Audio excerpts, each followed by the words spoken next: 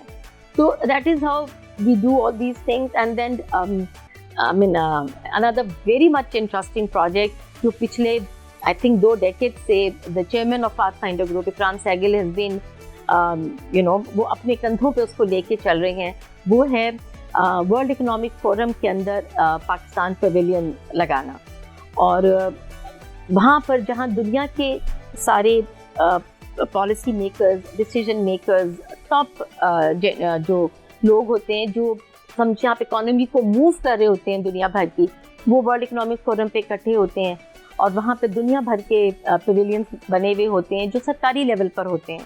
پاکستان کا پیویلین ایک پرائیویٹ ادارے نے اپنے کندھوں پہ پچھلے 20 سال سے اٹھایا ہوا ہے، اور سہگل صاحب جاتے ہیں وہاں پر، ادھر یہ پاکستان پیویلین کا پورا اہتمام کیا جاتا ہے، وہاں ڈفرینٹ سیشنز ہوتے ہیں، وہاں ہمارے یہاں سے وہ اپنی جو جیسے اس سال 2025 میں Aurangzeb the finance minister was invited, Balochistan کے اوپر ڈسکشن تھی، تو the chief minister Balochistan and the پرانے جو وہ بلوچستان کے ہمارے پرائم منسٹر تھے، دے ور انوائٹیڈ. تو یہ اس طرح سے لوگوں کو بلایا جاتا ہے اور ان سے بات چیت ہوتی ہے تاکہ پاکستان کو انٹرنیشنل لیول پہ ہم پروموٹ کریں اور پاکستان میں انویسٹمنٹ کو فروغ دیں کہ یہ پیسہ پاکستان میں آئے. لوگوں کو بتایا جائے کہ Pakistan is an investors paradise and there is a lot which can be done in Pakistan.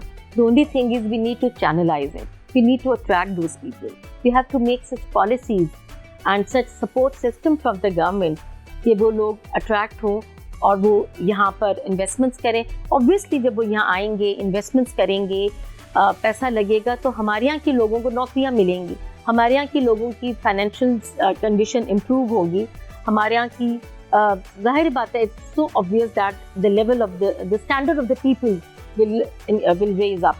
And وہ جو ہم بات کرتے ہیں کہ ہمارا یوتھ چلا جاتا ہے، ہمارا یوتھ پاکستان میں نہیں رکتا، جب ان کو اپنے ملک میں اپرچونیٹیز ہوں گی تو کون اپنا ملک چھوڑ کے جانا چاہے گا؟ نہیں جانا چاہتا. تو سب سے پہلے جو امپورٹنٹ سوال اس میں یہی اٹھتا ہے کہ بہت اچھا کام ہے، پراؤڈ ٹو نو دیٹ، اور بہت اچھا بھی لگا سن کر. سو یہ تو ایک پرائیویٹ ادارہ کر رہا ہے، گورنمنٹ کی طرف سے اس کے بعد پھر پیرنٹل سپورٹ اس کو ملتی ہے کہ نہیں؟ Unfortunately know.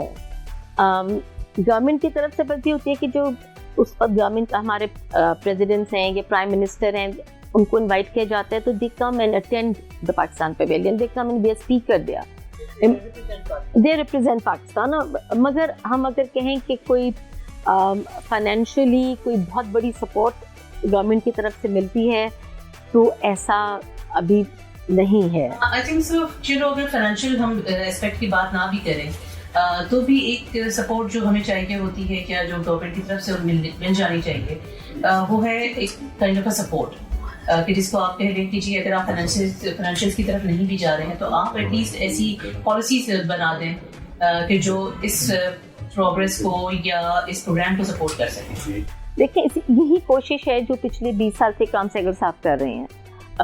He being a person جن کو پاکستان سے a genuine man who loved Pakistan from the core of his heart, and the reason being he was a 1971 war victim in the sense کہ وہ پہلا پاکستانی تھے جو as a POW وہاں سے بھاگے تھے اور اپنے راستہ بنایا تھا and he came back to Pakistan. تو مجھے پھر ان کے پاس ایک آرمی کا بیک گراؤنڈ تھا. He was a major in the army at that time. He fought those wars. And he has so much in himself and he has so much knowledge کہ وہ ایک اس کو لے کے آگے چل رہے ہیں، اس کا بیڑا انہوں نے اٹھایا ہوا ہے، اور وہ ان کی ہر ممکن کوشش ہوتی ہے کہ جو آواز جہاں تک پہنچائی جا سکتی ہے وہ اس کو پہنچائیں، چاہے وہ سرکاری سطح پہ ہو، وہ ہائیسٹ ایشیلونس تک ہو. وہ ان کا کام، ہی فیلز کہ وہ یہ چیزیں کمیونیکیٹ کریں، وہ یہ چیزیں اجاگر کریں، چاہے وہ لوکل لیول پر ہوں ود دی گورنمنٹ یا انٹرنیشنل لیول پر ہو promoting Pakistan. So he is doing it کہتے ہیں نا for the love of his country. اور کتنی کامیابی آگے بھی ان کو ملتی ہے جو ابھی تک الحمدللہ. Definitely a nice inspiration. اور یقیناً ہماری یوتھ کو بھی دیکھنا چاہیے کہ یو ڈو یور پارٹ, باقی اللہ کی مرضی. That's a fact. چلیں آپ بھی ایک اور آپ کے پاس چیئر رہی ہے for the marketing communication director as Oxford University Press. اس میں آپ نے بہت سے لٹریسی کروائے ہیں فیسٹیولس, اس کے بارے میں آپ بتائیے. ایک تو ایک جرنی ہے اس کے بارے میں, پھر اب وہ کس طرح سے آپ لوگ اس کو پریزنٹ کرتے ہیں یا آج کل لوگ اس کو کس طرح سے لیتے ہیں, کیونکہ بک ہیبٹ, ریڈنگ ہیبٹ جو ہے نا بہت کم ہو گئی ہے.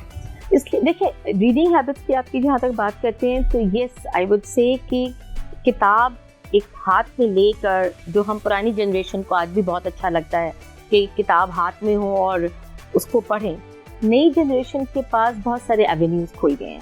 وہ اب خالی کتاب کو ایز اے بک اٹھا کر نہیں پڑھتے ہیں, وہ انٹرنیٹ پہ سرچ کر لیتے ہیں, وہ گوگل پہ جاتے ہیں, وہ آن لائن ان کو اتنے ایونیوز مل گئے ہیں اپنی ریڈنگ کرنے کے, اپنی انفارمیشن گیدر کرنے کے, کہ being glued and hooked to a book is secondary now. تو I do not agree کہ ریڈنگ ہیبٹس کم ہوئی ہیں, ریڈنگ ہیبٹس کے چینلز بدل گئے ہیں, ویژولز سے زیادہ لوگ چلے گئے. ایگزیکٹلی, کیونکہ ظاہر بات ہے وقت کے ساتھ اٹینشن اسپین, ذہن میں کیا چیز کس طرح سے ابزارب ہو رہی ہے, حالات اور وقت بہت کچھ بدل دیتے ہیں. تو میں اس پر یوتھ کو الزام بالکل نہیں ٹھہراؤں گی, ان کے اپنے چینلز ہیں. Coming back to Oxford University Press and what I had been doing there, well, I spent my 20 years with OUP and it's a long association with them. اور ظاہر ہے تقریباً میں نے ان کے ہر ڈپارٹمنٹ میں کام کیا. Started my journey with them in the sales department, then move to publishing, then move to marketing, then communications. So I had a flavor of a lot of things there. And as part of my marketing director when I was there, یہ جو literature festivals تھے اس کا جو idea the then marketing director, the then managing director, Amina Sayyed, she brought this idea at OUP, and I being the head of marketing, I was given this task to take it forward and to implement it. So that's how it all started with the MD and with Oxford کی پوری team ہمارے ساتھ ہوتی تھی. اور پھر یہ 2010 میں پہلا کراچی لٹریچر فیسٹیول کا انعقاد ہوا. اس کے بعد 2013 میں پہلا اسلام آباد لٹریچر فیسٹیول ہوا. اور 6 months back when I left OUP, till that time میں 15 Karachi literature festivals and 11 or 12 اسلام آباد لٹریچر فیسٹیولز کروا چکی تھی وہاں پہ. which are the feathers in my cap that I did all this. How successful were they? I think people know about them. I don't have to brag about کہ کتنے successful یہ festivals رہے ہیں, کس طرح سے میں کرتی رہی. But it was a journey, it is a history in itself. And us period میں جب میں یہ festivals کرواتی تھی, جہاں میں نے خود بہت کچھ سیکھا, I feel that I had been giving something to the people as well. That آج اب میں نہیں بھی ہوں تو وہ اتنے اسٹرانگ فوٹنگ پر آکسفورڈ یونیورسٹی پریس میں ان کے سسٹمز, پروسیس, پروسیجرز اسٹیبلش ہو چکے ہیں کہ اب the organization is comfortably taking it forward. اور 2025 کا جو ابھی لاسٹ گزرا ہے, I was very happy to see that although I was not there, but Oxford University Press did a marvelous job. So I'm happy about that the legacy which I have left, it is going on. And as I said that Amina Sayyed جنہوں نے Oxford میں اس کا شروع کروایا تھا, now she starts organizing her own other festival. And I think as I said, مجھ سے اگر کوئی بھی کہتا ہے کہ آپ جو میں نے بھی لاسٹ ان کا ادر فیسٹیول بھی اٹینڈ کیا تھا, and I was very happy to see کہ وہ ایک ڈفرینٹ پرسپیکٹیو کے ساتھ ایک انہوں نے اس کا تھوڑا سا طریقہ کار بدل دیا. And but she's taking it forward.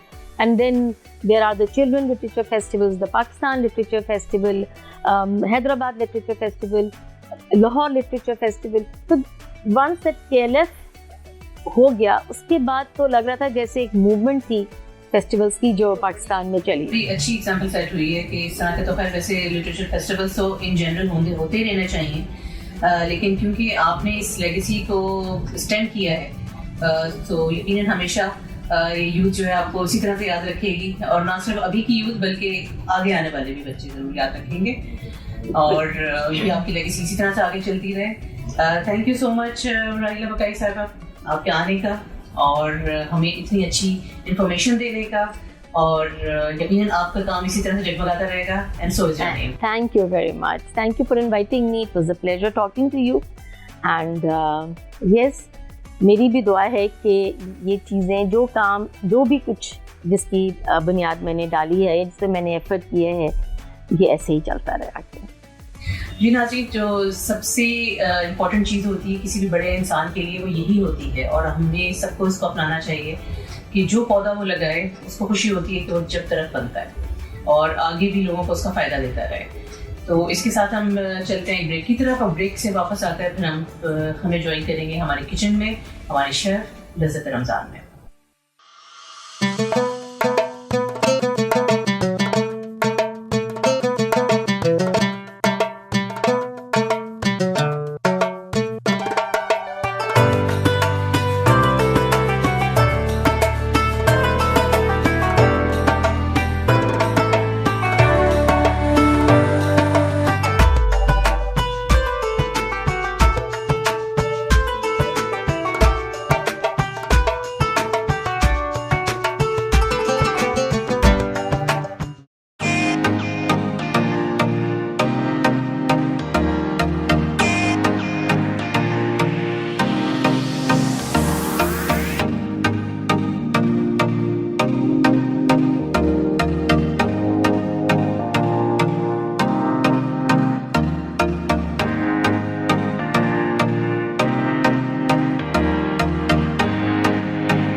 جی ناظرین, ہم آ گئے ہیں بریک کے بعد اور آپ کے لیے لے کر آئے ہیں بڑا مزے کا سیگمنٹ جو کہ ہے لذت رمضان. چلتے ہیں اپنے کچن میں اور دیکھتے ہیں کہ آج ہمارے شیف ہمارے لیے کیا بنا رہے ہیں. تھینک یو ظافر شاہ. آج میں اور ہیرا جو ہے وہ بنانے لگے ہیں ایک سویٹ سی ریسیپی فار چینج. آج کی کیونکہ ہماری سویٹ ڈش ہے تو ہمارا اس کا نام جو ہے اٹس کالڈ فروٹ کرمبل. اس کا بیسکلی طریقہ یہ ہے کہ آپ کی بیس جو ہے وہ بسکٹ کی ہوگی, بسکٹ کرمز کی, اوپر ہم لیئر کی فلنگ ڈالیں گے and topping with our favourite fruit. That can be اینی تھنگ. آج کے جو ہمارے فروٹ ہے وہ ہے ایپل ہے ہمارے پاس. یہ دیکھیں آپ, ہم نے ایک ایپل لیا ہے اور ایک کیوی لیا ہے. تو ہیرا جب تک آپ فروٹ کو کٹ اپ کر دیں, میں جب تک بسکٹ کرش کرنے پہ آ جاتی ہوں. آلرائٹ. اینڈ ہمارے جتنے بھی انگریڈینٹس آپ کو ہیلپ کر دیتے ہیں اس میں. Thank you. ہمارے جتنے بھی انگریڈینٹس ہیں آج کی ریسیپی میں وہ ہم لائے ہیں nice super mart and pharmacy سے. جیسے آپ دیکھ رہے ہیں ہم کرتے ہیں اس کو فریش. آپ اگر وہ رولنگ پن ہوتا ہے اس سے بھی آپ کر سکتے ہیں, ورنہ آپ ہینڈ فریش بھی کر سکتے ہیں.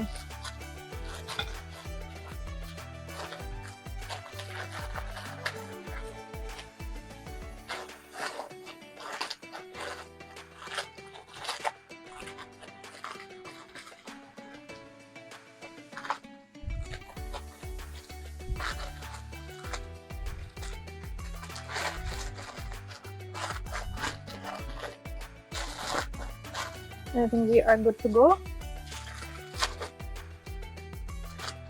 آپ بالکل اسی طریقے سے کرش کریے جیسے بچپن میں بچے جو ہے نا وہ ببل ریپ پھاڑتے ہیں یا پھر جو ہے وہ کوئی نہ کوئی ایسی چیز ان کو مل جائے تو ان کا ایک گیم ہو جاتا ہے. تھوڑا سا تو بچپنا لانا پڑتا ہے نا. چل جیسے آپ دیکھیں یہ انیشل ہماری لیئر بن گئی ہے. اس کو بھی ہم تھوڑا سا اور کرش کر سکتے ہیں. جب تک ہم آپ کے لیے فروٹ کاٹ لیتے ہیں.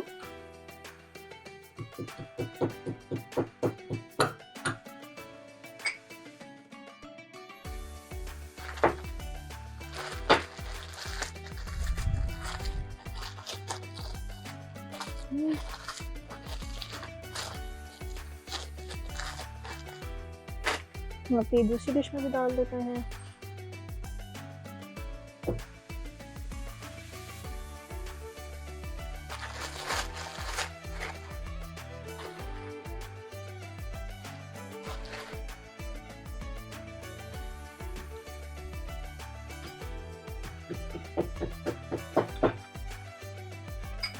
ٹھیک ہے. تو next step is adding the cream. ہم ایک جنرس لیئر آف کریم ڈال دیتے ہیں ان ایچ بول. جیسے آپ دیکھتے ہیں آپ کو میٹھا پسند ہے افطار میں؟ جس طرح دیکھیں نا سب کے گھر میں فروٹ چاٹ اور یہ ساری چیزیں تو بنتی ہی ہیں. یس. اب آئی گیس اس طرح کی چیزیں جو ہے نا وہ آج کل لوگ بہت ٹرائی کرنے لگے جو جلدی بن جائیں, جو ایزی ہوں, جن میں بچے بھی تھوڑے انٹرسٹڈ ہوتے ہیں اس طرح کی چیزوں میں. یس. نا پریزنٹیبل بھی ہو جاتی ہے. میرا خیال ہے آپ کے گھر میں جب گیسٹ آتے ہیں تو ہر کسی کو کچھ نیا ٹرائی کرنا ہوتا ہے. اب ہم اس کو کر دیتے ہیں تھوڑا سا فلیٹن تاکہ یہ ایون ہو جائے.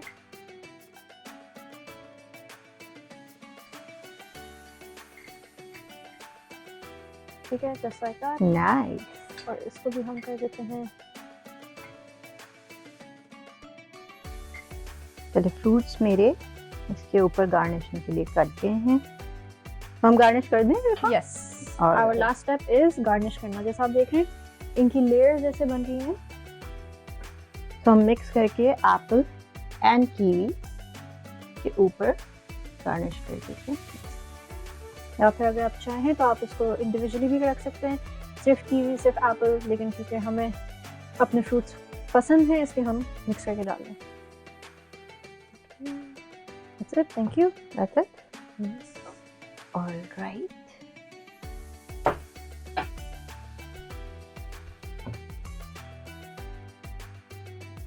آپ اس کو بڑے بول کے اندر بھی پریپیئر کر سکتے ہیں. لائک ہم نے اس طریقے سے کیا ہے تو ہم سرونگ کے حساب سے جو ہے وہ اس کو پریپیئر کریں. تو پر سرونگ کے حساب سے ہم نے اس کو پریپیئر کر لیا ہے. ادھر میں خیال ہے اور ایڈ کر دیتے ہیں.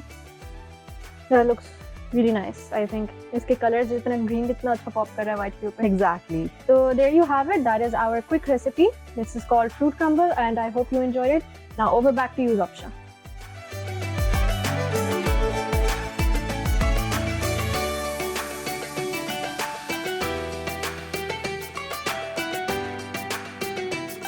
جی ناظرین, آپ نے دیکھی ریسیپی آج کی, بہت مزے کی اور جھٹپٹ ریسیپی تھی. اسی طرح کی اور مزے کی ریسیپیز اور اچھے گیسٹ لے کر ہم کل پھر حاضر ہوں گے آپ کے سامنے.